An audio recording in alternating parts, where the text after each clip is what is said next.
Vamos falar sério. Nosso tema é um tema muito importante para a vida cristã. É um tema que comunica a mensagem que é o cerne do Evangelho, do Antigo ao Novo Testamento. Perdão. Porque quando nós olhamos desde a queda da humanidade no livro de Gênesis, e como Deus generosamente providenciou o primeiro sacrifício para que eles alcançassem perdão e graça, o que vemos depois, no desenrolar da história humana, é Deus entrando na história o tempo todo com sua graça, bondade, misericórdia e oferecendo perdão. De uma maneira tão especial que vemos Ele quando envia o seu próprio Filho. O próprio Filho de Deus morre na cruz do Calvário por nós. É mais que uma brochura. Deus não nos enviou apenas uma brochura. Deus enviou o seu próprio Filho. No entanto, aqueles que são seguidores de Jesus têm um desafio: seguir o caminho do Mestre, aprender a perdoar como o Mestre também nos perdoa.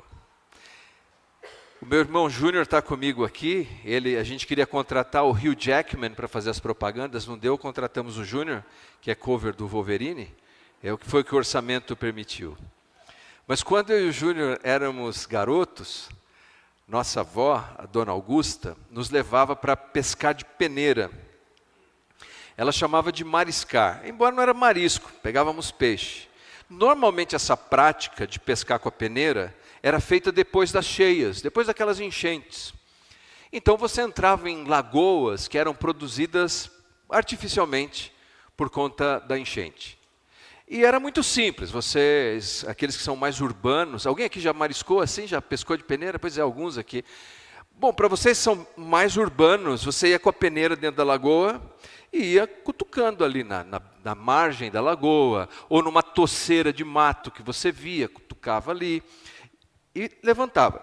Afundava a peneira, levantava a peneira. Era mais ou menos isso. Quando surgiam lá os peixes, você ia para a margem, colocava de lado, tirava os peixes ou punha num embornal que nós tínhamos assim de lado, que era uma latinha. Mas Dona Augusta, que era uma mulher muito sábia, Dona Cida lembra da Dona Augusta, ela ensinava o seguinte: de vez em quando você vai com a peneira, vem uma cobra na peneira. E quando vem a cobra na peneira, joga a peneira e corre. Eu já tive essa experiência de pegar umas cobras na peneira. Mas eu te pergunto, se pegou cobra na peneira, faz o quê? Joga e corre. Não vai ficar carregando a cobra. Não vai colocar a cobra no seu embornal ali. Não vai colocar a cobra no seu samburá. Joga a cobra. Quando eu penso no perdão, o perdão pode ser comparado a essa metáfora. Na vida nós vamos vivendo, interagindo com as pessoas, mas de vez em quando alguém nos ofende, alguém nos fere, alguém transgride contra nós. E essa transgressão que cometem conosco é como encontrar uma cobra na peneira. E o perdão é você jogar a cobra fora. É não ficar carregando aquilo, porque se você carregar a cobra, vai fazer mais mal a você. Na psicologia, eles chamam de a metáfora do anzol. Quando alguém te ofende, é como se você fosse fisgado por um anzol. Causa dor, causa sofrimento. Mas olha a ironia, se você não perdoar aquele que te fisgou com a ofensa, você continua ligado a ele como um peixe está ligado ao anzol e à linha do pescador. Porque você pensa naquela pessoa, você pensa na ofensa, você sente aquela dor repetidas vezes, você fala daquela pessoa o tempo todo, e às vezes ela nem sabe mais, e você continua ali, fisgado por aquilo. E porque você está fisgado por aquilo, a sua vida não anda. Você não consegue andar, não consegue construir novos relacionamentos, não consegue sequer, às vezes, desenvolver uma carreira frutífera. Então, na psicologia, nessa analogia do anzol, ele diz que você tem que tirar o anzol para você ficar livre, para você estar liberto. O ato de perdoar não é só para fazer bem ao ofensor. O ato de perdoar é fazer bem, primeiramente, a si mesmo, a você. E na Bíblia nós temos uma parábola, você sabe, a parábola é uma pequena narrativa que faz uma analogia com eventos reais ou por comparações, que nos ajudam a entender uma lição espiritual, uma lição moral. E talvez essa seja uma das mais conhecidas parábolas de Jesus.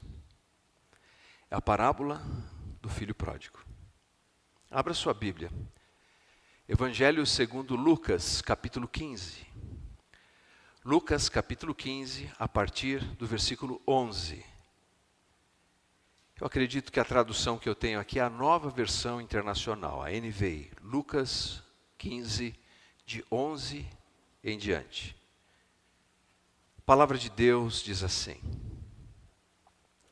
Jesus continuou, um homem tinha 2 filhos, o mais novo disse ao seu pai, pai, quero minha parte da herança.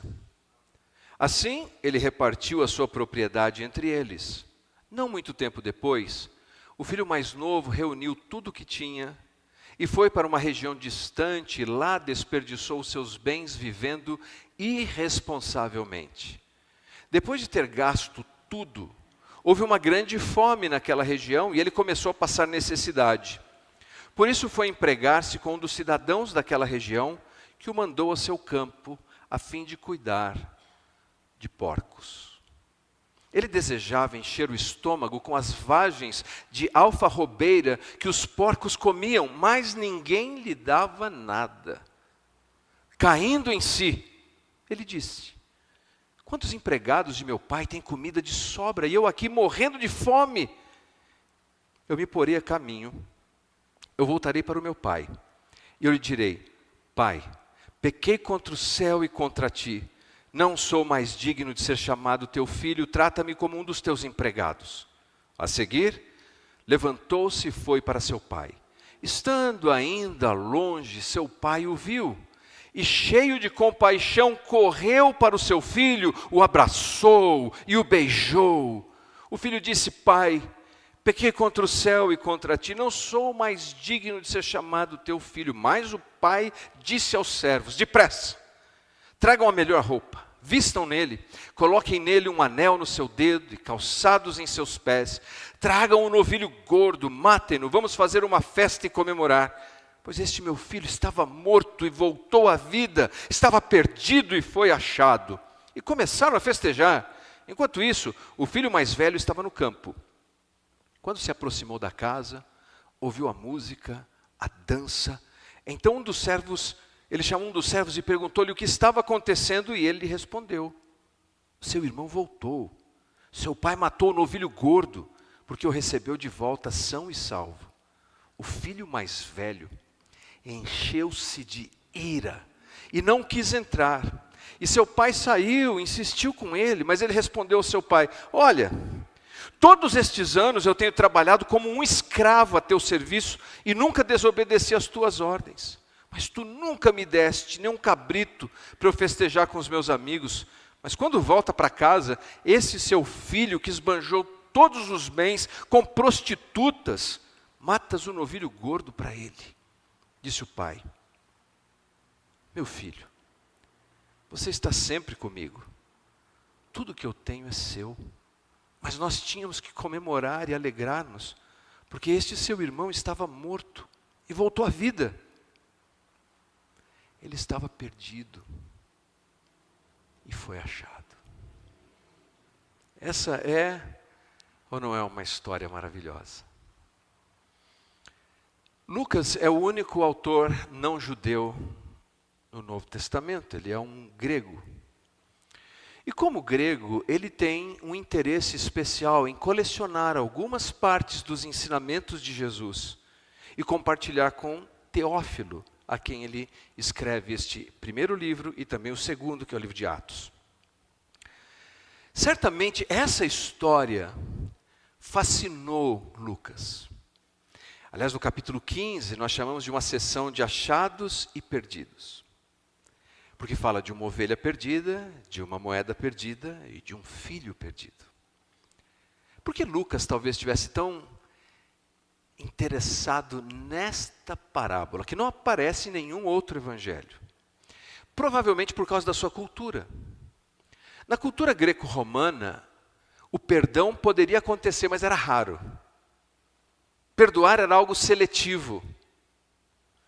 Perdão era uma oferta do capricho dos deuses.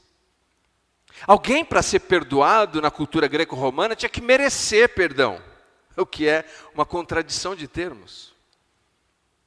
Porque quem é perdoado porque não merece perdão.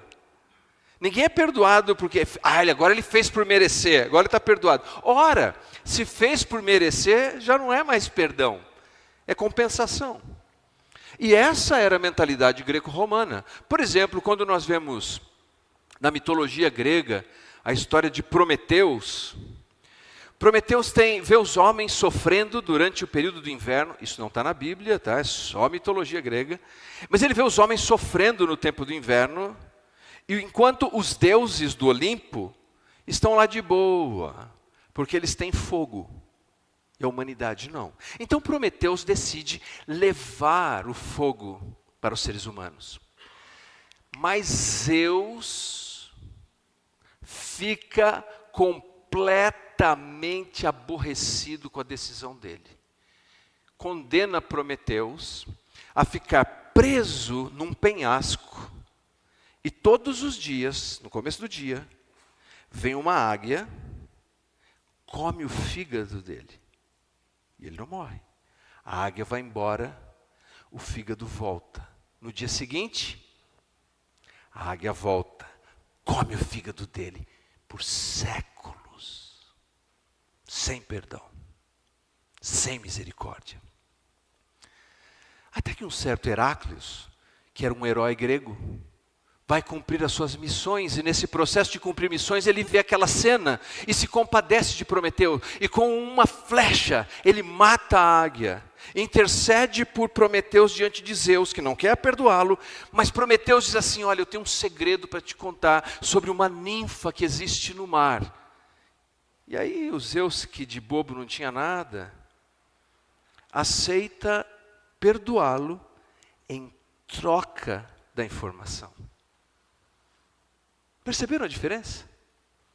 Na cultura greco-romana, perdoar só é um ato que se oferece a quem merece. Os judeus dos dias de Jesus estavam desenvolvendo uma mentalidade que era mais parecida com o que nós chamamos de helenismo, mentalidade greco-romana, do que com Jesus. E Jesus, então, ao contar essa história, abra sua Bíblia, por favor, aqui em Lucas, capítulo 15, versículo 1 e 2. Jesus, ao contar esse conjunto de parábolas, de histórias, ele está se contrapondo à mentalidade dos religiosos daquele dia. Inclusive daqueles que Lucas seguia. Olha só, versículo 1 e 2. Todos os publicanos e pecadores se aproximaram de Jesus para ouvi-lo. Versículo 2. Contudo, os fariseus e os mestres da lei o criticavam. Este homem recebe pecadores e come com eles. Era o contrário. E provavelmente o Lucas falou, está aqui a pessoa em que eu encontro a resposta da graça e da misericórdia. De um Deus que nos perdoa, graciosa e generosamente, não porque nós merecemos. Veja como no trecho da parábola, o versículo 20 do capítulo 15, diz na parte B, seu pai o viu e cheio de compaixão correu para o seu filho, o abraçou e o beijou. Maravilhoso. Desse texto nós temos algumas lições importantes que eu quero compartilhar brevemente com vocês. A primeira lição é que quando olhamos para esse texto, nós aprendemos a realidade da ofensa. O filho ofendeu seu pai. Quando esse filho mais novo diz assim, pai, eu quero a minha parte da herança, ele está dizendo o que para um pai vivo? Eu te prefiro morto. Então, nessa história de Jesus, o pai representa Deus. O filho representa os pecadores, o filho mais novo. E o filho mais velho representa os religiosos da época, os doutores da lei, os fariseus. Quantos pecados nós podemos classificar da ação desse filho mais novo? O primeiro pecado nós vemos que é o contrário do que ensina Êxodo. Êxodo ensina que nós devemos honrar os nossos pais. Amém? E ao pedir, pai, eu te prefiro morto e dinheiro no bolso, ele está desonrando o pai. Mais do que isso, o texto diz que ele foi para uma terra distante, sem nenhum interesse pelo pai. O texto nos fala que ele tomou tudo que ele tinha e partiu. Nenhum zelo pelo pai, uma desonra total. Mas não apenas isso. Lendo a história, nós vemos que ele desce um buraco mais fundo, porque diz assim que ele gastou o dinheiro dele irresponsavelmente. E veio uma fome, e lá está ele, desejando comer a comida dos porcos. Hoje nós diríamos que ele queria comer lavagem, né? Embora fosse uma vagem que ele estava interessado ali. Provérbios nos ensina que nós devemos amar o caminho da sabedoria. E gastar o dinheiro e o patrimônio irresponsavelmente é coisa de tolo. Então, o segundo pecado desse homem foi desprezar a sabedoria e seguir pelo caminho dos tolos. Mas tem mais nisso. O irmão dele, mais tarde, diz que ele gastou o dinheiro dele com prostitutas. Se esse é o caso, e ele como um judeu na história, trabalhando cuidando de porcos, ele ainda estava praticando impureza, uma impureza moral. Desonrou o pai, agiu como um tolo e praticou imoralidade e impureza. É grave o pecado desse moço? Vocês estão na dúvida. É grave o pecado desse moço? Sim, é uma grande ofensa. Mas assim como o texto e a história nos fala da realidade da ofensa e do pecado, o texto também nos fala de uma grande transformação que esse filho tem. Ele reconhece aos poucos que a sua ofensa não é só uma ofensa contra o pai. Olha só o versículo 21. O filho lhe disse: pai, pequei contra o céu e contra ti. Não sou mais digno de ser chamado teu filho. Você sabia que toda transgressão contra as pessoas é um pecado contra Deus? Todas as vezes que nós transgredimos com alguém, ou alguém transgride conosco, é um pecado contra Deus. Agora, o que é interessante, aliás, Agostinho de Hipona, ele escreve o seguinte: todo pecado é um afastamento de Deus e uma perturbação na ordem sagrada do amor. Qual que é o cerne da lei? Vocês lembram qual é o resumo da lei? Quando Jesus foi questionado sobre isso, como se resumia a lei dos seus 613 mandamentos, o que disse Jesus? Amar a Deus e amar ao próximo. Quando eu transgrido contra o meu próximo, quando eu falo mal do meu próximo, quando eu tiro vantagem do meu próximo, quando eu abuso do meu próximo de alguma maneira, eu estou violando esse mandamento de amar o próximo. Ao violar o mandamento de amar o próximo, eu estou violando outro mandamento que é amar a Deus. Então, toda transgressão contra o próximo é um pecado contra Deus.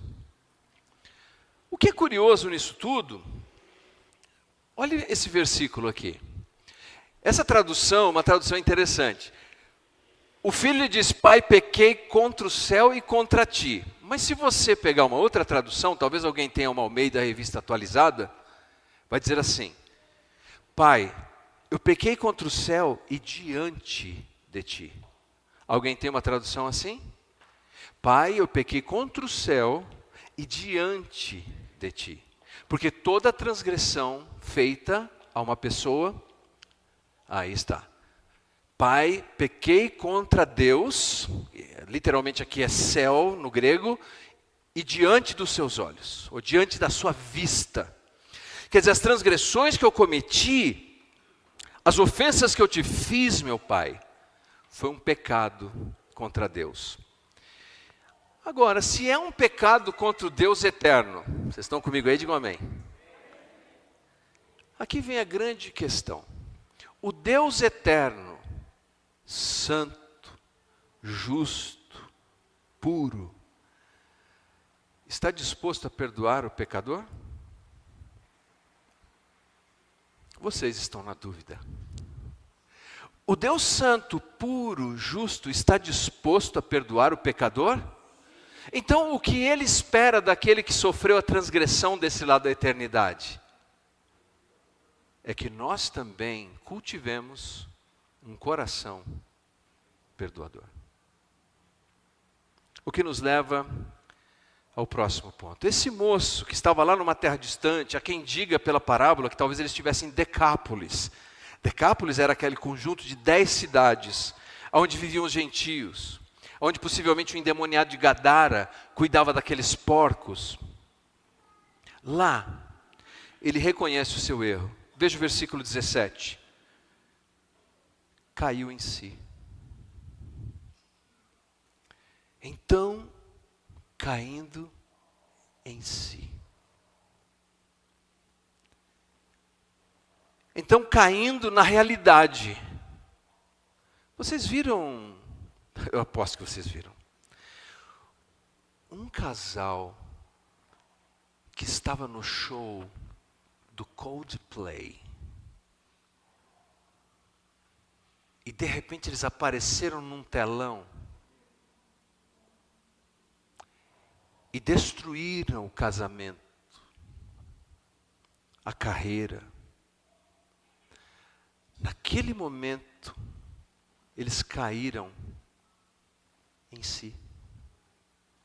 O pecado é como uma droga que nos ilude, que nos faz pensar que está tudo bem. O pecado é algo que emburrece de tal maneira, como esse jovem. Até que quando ele se vê naquele chiqueiro, no telão do Coldplay, ele cai em si.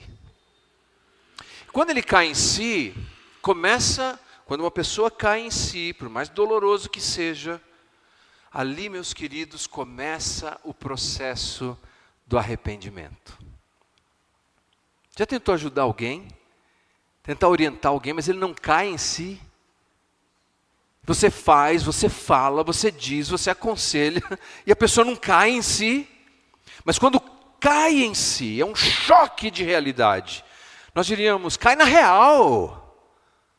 Cai na real. Então, quando a pessoa cai na real, começa o processo de arrependimento. Mas arrependimento não é só cair na real. Não é só falar, olha que burrice, olha que imbecilidade eu estou fazendo com a minha vida. É mais do que emoções no lugar certo. É uma ação no lugar certo. O texto continua e diz assim, que ele tem a decisão. Ele diz, levantar-me-ei, versículo 18, levantar-me-ei e irei ter com o meu Pai. Arrependimento é mudar o curso da vida. É tomar um novo caminho. E arrependimento traz em nós uma marca, humildade. Quem se arrepende não fica justificando mais o erro. Eu fiz isso porque você fez aquilo. Está no trânsito, fez um negócio errado, descem os 2 motoristas, você sabe que você tentou ultrapassar pela direita e está errado, mas ao invés de simplesmente, humildemente dizer, caí em mim, estava errado, eu estava com pressa, aí começa a dizer, não, eu fiz isso, você deu seta para o lado errado. Aí isso não é arrependimento. O arrependimento é cair em si, tomar a decisão de mudar o caminho e expressar humildade. Como ele faz isso? Ele diz assim, eu vou chegar diante do meu Pai e vou dizer, eu pequei contra o céu diante de ti. Eu não sou nem digno de ser chamado teu filho.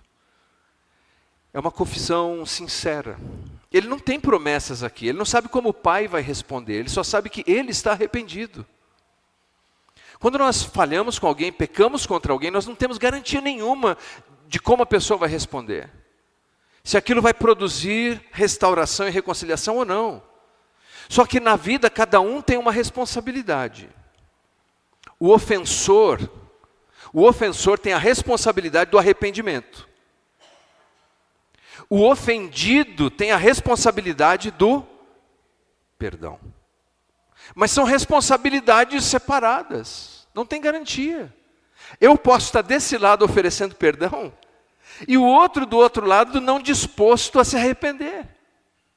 Eu posso estar desse lado profundamente arrependido, e a pessoa do outro lado não está disposta a oferecer perdão.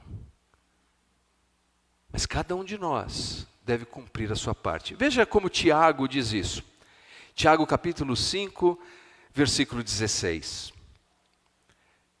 Portanto, confessem os seus pecados uns aos outros, orem uns pelos outros, para serem curados. A ideia de Tiago é a seguinte: se nós pecamos contra alguém, transgredimos contra alguém, não é só para Deus que a gente pede perdão. O filho pródigo não disse assim apenas: olha, Senhor Deus, eu pequei contra os céus. Ele foi oferecer uma reparação ao seu pai. E como estamos falando de perdão esse mês, nós precisamos lembrar que o arrependimento, porque alguns de nós talvez precisem se arrepender, demonstrar arrependimento. E o arrependimento se dá por um caminho em que se busca alguma reparação, de dizer: me perdoe. E se há um caminho e uma possibilidade de outra reparação, a gente faz. Lembram-se de Zaqueu? Zaqueu disse em Lucas capítulo 19, versículo 8, olha, se eu tomei alguma coisa que não era minha, eu estou disposto a dar metade dos meus bens. Porque se eu defraudei alguém, eu dou 4 vezes mais. A lei pressupunha isso. Arrependimento, reparação. Mas a história continua e vem algo de ainda mais belo. Perdão incondicional. Veja só. O versículo 20 diz assim: ainda longe o pai viu o seu filho. Ainda longe.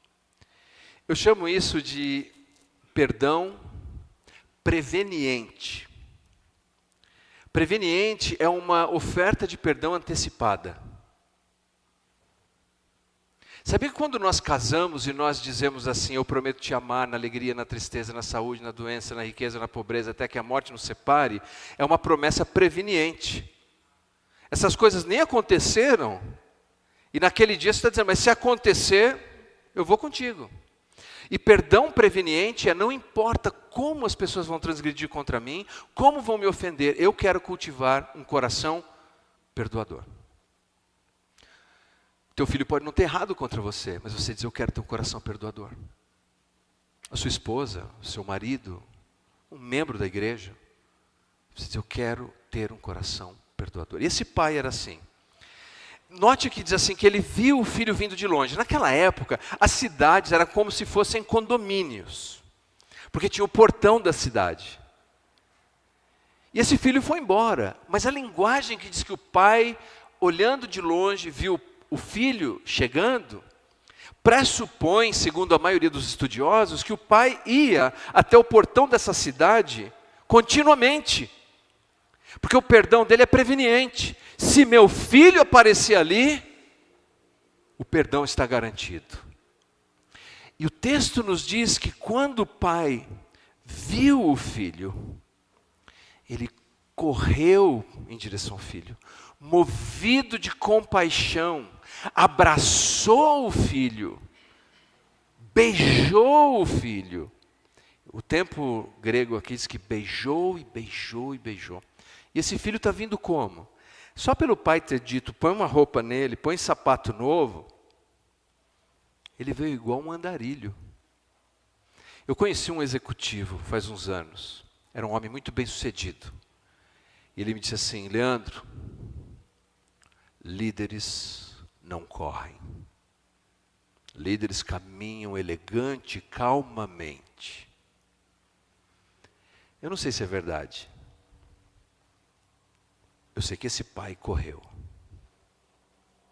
Esse pai que representa Deus correu na direção do filho. Abraçou, cheio de compaixão,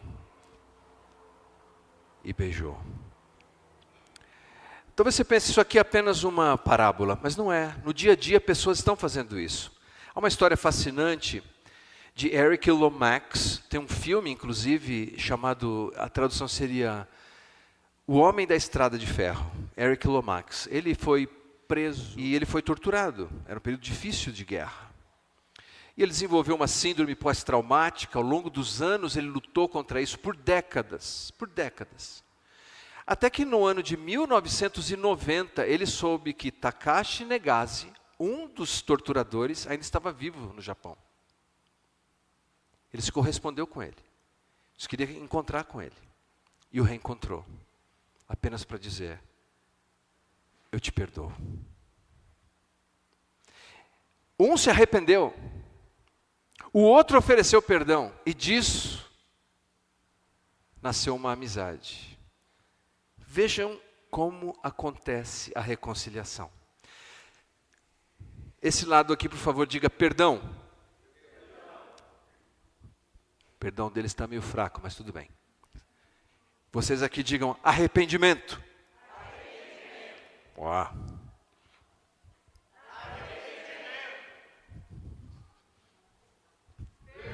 Agora sim. Quando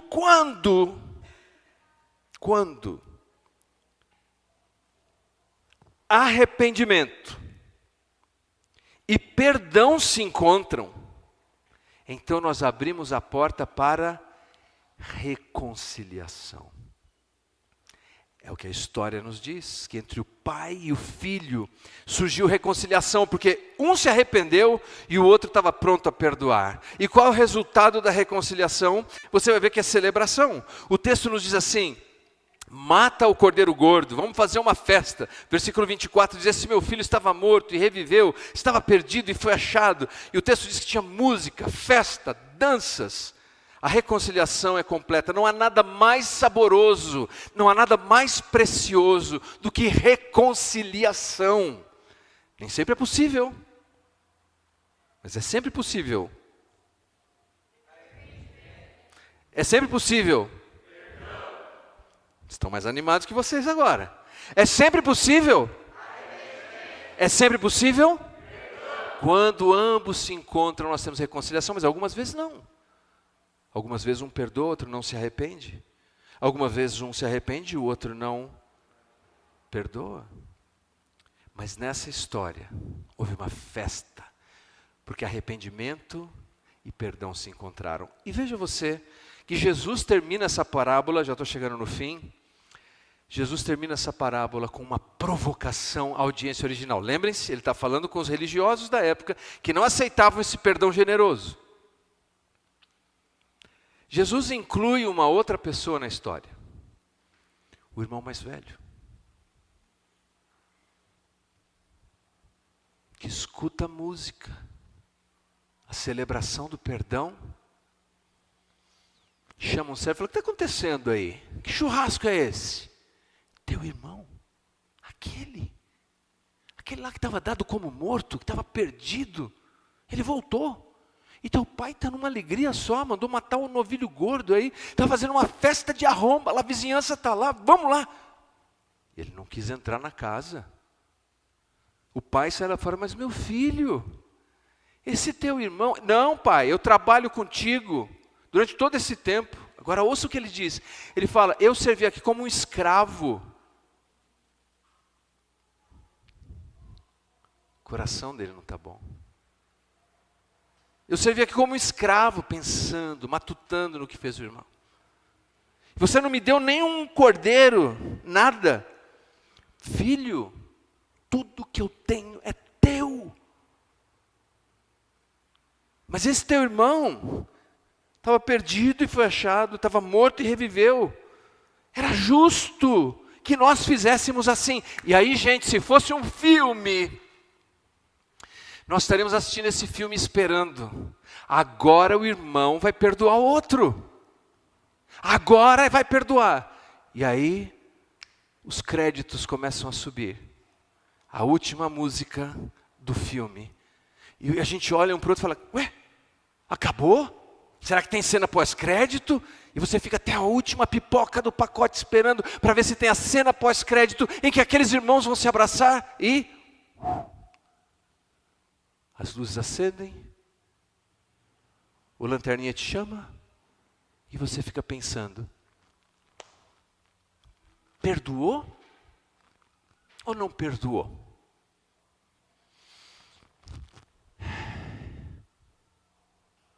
Não sabemos. Sabe por quê? Porque daqui para frente é a minha história.